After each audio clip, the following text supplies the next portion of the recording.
What is up? Welcome into the show. This is Philadelphia 76ers Now. I am Chase Sr. Thank you so much for being here. And coming your way on today's show, vet min free agent targets for Philadelphia. Because the Sixers are paying Joel Embiid, Tyrese Maxey, Paul George, max contracts, Daryl Morey and this front office have to get creative with how they build out the rest of their roster. And hopefully Daryl Morey watches this show because we got creative by taking a look at some affordable free agent targets who the Sixers can add to this team. Let's pop up today's poll question before we take a look at that list. What say you? What is the Sixers' biggest need right now with the roster constituted the way that it is? Let me know down in the comment section. For me, it's the starting power forward, which we still don't know who's going to be this starting four. Let's first bring on producer Chip as well. He is our 76ers Now version of Bobby Marks. Does a great job of monitoring the cap and understands the cap rules very, very well. And this really sets the foundation, sets the table, and then gives us the runway as a launching pad to take a look at these vet min targets. Explain to everybody what the 76ers cap situation is right now, how much money they have, and then some of the moves that could take place to clear up some cash. Right, so there's some very intricate details that, because of the new CBA that the NBA signed that deal with the first and second apron, the Sixers have to be very mindful how they spend their money. So right now, Sixers came in free agency with about $60 million. Their order of operations in terms of how they sign their free agents will go like this. They'll sign Paul George and Andre Drummond using their available open cap space. That'll leave them with about $9 million in cap space remaining. They'll spend the rest of that, and then they'll use the mid-level exception, $8 million exception, to sign Kelly Oubre. Then they'll sign their vet min targets, because then they'll be out of cap space, but they can use vet min exceptions to sign vet min targets like Eric Gordon. That's how he'll be signed. And then they will sign Tyrese Maxey officially to that extension, and that's going to leave them right up against that first apron, which could cause issues for the Sixers because there are certain moves the Sixers could make right now, such as trading Paul Reed for Dorian Finney-Smith, that would hard cap them at the first apron, meaning that all the way through this upcoming season, they would not be allowed to go over that first apron, no matter what. So you got to be careful. There's a couple things that could trigger the hard cap at that first apron. If you sign and trade, if you acquire a player via sign and trade, or if you take back more salary than you give out in a trade. Because theoretically, the Sixers could trade Paul Reed and some picks for Dorian Finney-Smith and fit him in the cap space. But because Dorian Finney-Smith is making more money than Paul Reed, that would trigger that hard cap at the first apron. And the Sixers do not want to be in that position. So how do they work around that position? There's really one thing they could do, which is very, very interesting.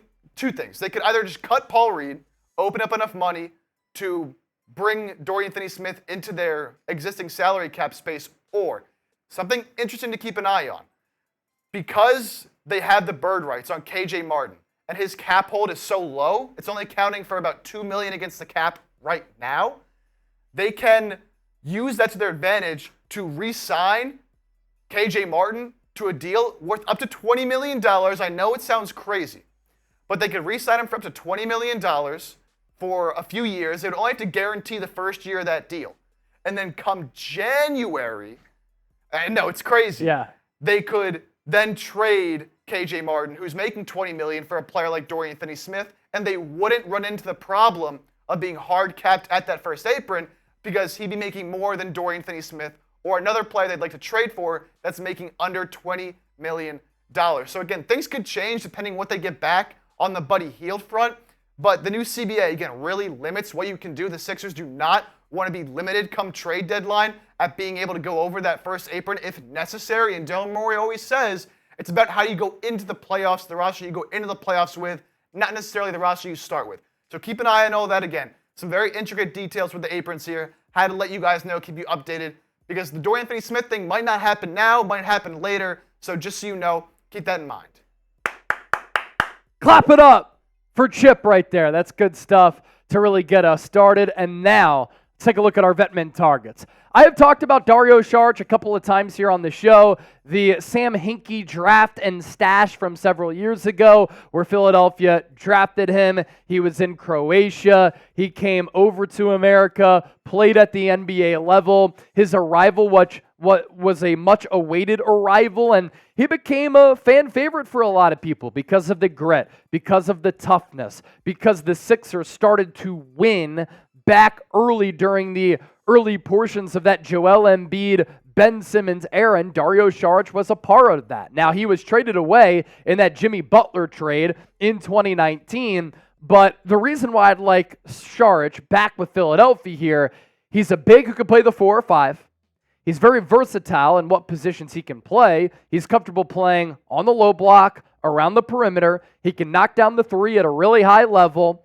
He can guard and is a willing defender. He has played in a bunch of big games at the NBA level and internationally. 6'10", 225, that's really good size. And I also like the fit as the starting 4 next to Joel Embiid. I also like his passing ability. When you talk about his fundamentals, they are very fine-tuned. And some people have tried to tell me Dario Saric is washed. He's not good any longer. Look, he's 30 years old. He's currently playing for Croatia. He nearly dropped the triple-double against Team Slovenia and Luka Doncic the other day in the lead-up to the Olympics. And I still think Dario Saric can play. Last year for the Warriors, he averaged 8 points per game, 4.5 rebounds, nearly 47% from the field, and almost 38% from 3. Year before that, with Phoenix and OKC, hit nearly 39% of his three-point shots. Year before that, almost 35, and before that, nearly 36. So if he could be at that 37, 38% number from distance,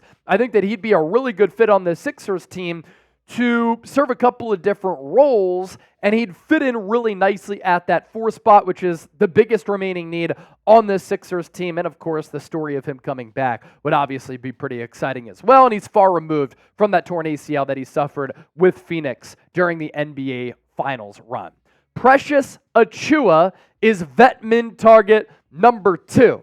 He is not the shooter that Dario Saric is. He's not going to stretch the floor like Saric. He would more so, I think, be a backup for the Sixers team, and this would probably signal that you move on from Paul Reed. You are not going to have B-Ball Paul and Precious Achiuwa on the same squad. They're both lengthy. They're both athletic. I wish that Paul Reed would shoot the 3 more willingly like he did at the G League level. Occasionally, Achiuwa will knock down the corner 3, but he's mostly going to be an athlete who can run the floor well, be a lob threat, play the 4, play the 5 as a small ball 5.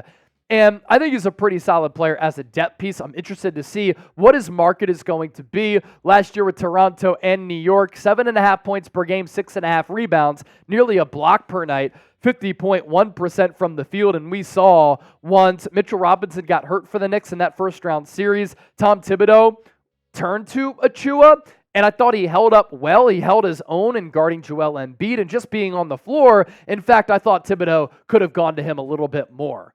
Lonnie Walker is vet min target number 3, the product of Reading, Pennsylvania, who then played his college ball at Miami.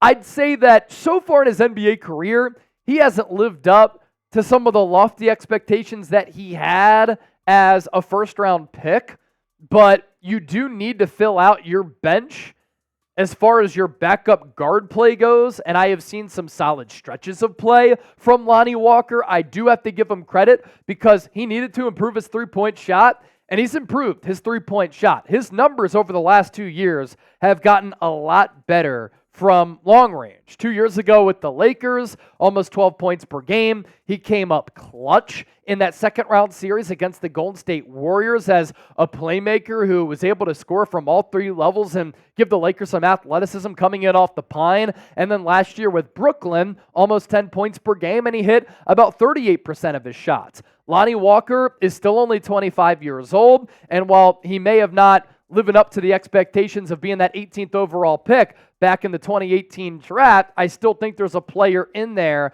who could continue this ascent as a solid three-point shooter and a solid athlete who could be a backup and fill out this bench. Justin Holiday is coming in at number 4 on our list of vet min free agent targets. Not used a lot with the Denver Nuggets this past year. There were times in which he got some playing time. On this team, he might get more playing time than he did on Denver, and that's just a byproduct of the Sixers being a little bit thin because they're paying 3 players, 3 max slots. A couple of years ago, the production was a little bit better for Sacramento and Indiana. 2020, 2021, 72 games played with the Pacers. He averaged 10.5 points per game, 41% from the field, 38% from 3. That'll play. Following year, 10 points per game, almost 37% from 3. Last 2 years with Denver and Atlanta, though, just not used as much. He did play 9 games with the 76ers all the way back in 2012 and 2013. He is the brother of Drew Holiday. And then there is Lamar Stevens checking in here at number 5. A lot of people probably familiar with this name because he's been around for a couple of years, but he also went to the Haverford School in Pennsylvania, in addition to Roman Catholic, and then he played his college ball at Penn State. 6'6", 230 last year for the Grizzlies, 7 points per game, 3+ rebounds, hit 45% of his shots. It's taken him a little while to get going. Made his NBA debut December 27th of 2020, but as a bench player for the Sixers, as that kind of wing position spot, you could do worse, and he's just not going to cost all that much money. And again, affordability is what's big here for the Sixers. There's been some growth in his game, I think, and with that growth, there's been a little bit of confidence as well. He started his career with Cleveland, then he played for Boston, then he played for Memphis. And last year with Memphis, that was really the best year of his career, and it wasn't even really close. He only did play a few games, though. Chip, 5 vet min targets for the Sixers. Who do you like on that list? Obviously, I like Dario Saric a lot. I think he's very versatile in his skill set. He can offer the Sixers a lot of different things and would fit well, either playing that backup 5, playing that 4 role. He's going to be able to give you that floor spacing, a little bit of playmaking, can handle the ball a little bit. It would just give the Sixers another player with a variety of skill sets, which, you got to have your specialist, and that's fine, like an Eric Gordon who's just going to shoot the rock. But I feel like you need players sometimes who can do a little bit of everything, and that's Dario Saric. I like Precious Achiuwa a lot as well because he's going to hustle, he's going to play hard, he's going to rebound the ball. He has an expanding offensive game. If he ever does get a reliable corner 3, which has been very inconsistent up to this point in his career, he could be a very solid player, and he's still pretty young as well. And keep in mind, when we're talking about these guys, they're all vet min targets. So you might look at all these guys and say, oh, well, why would I want to sign X player? Why would I want to sign Y player? These are vet min guys. You're not spending anything on these players. You are bringing them in and hoping that they can contribute at the end of your bench. Maybe in some cases, a spot start. I like the idea of Justin Holiday a little bit as well because he's long and lengthy. Could be a good defender. Does he have anything left in the tank at this point? We will see. But look, Sixers are going to have to make at least a couple more vet min signings as they look to fill out that roster because they've already spent so much money and don't have a full roster yet, don't have too many players on the roster. So, again, keep an eye on some of these guys as these vet min targets. And I'm sure, as we move forward in the next couple days or so, we'll start to see the Sixers connected to some more players. And, of course, we'll keep you updated when we get that information. And some people are in the comment section saying Justin Holiday signed back with the Denver Nuggets. I know that's been reported on. We haven't seen anything official. His other brother, Aaron Holiday, did re-sign with the Houston Rockets, but we'll, of course, continue to keep tabs on that. So those are 5 players right there. Name a free agent the 76ers should sign. It could be a player who we did talk about, a player who we are missing. A lot of people talking about Sadiq Bey in the comment section as well. Maybe we'll hit on him a little bit later this week.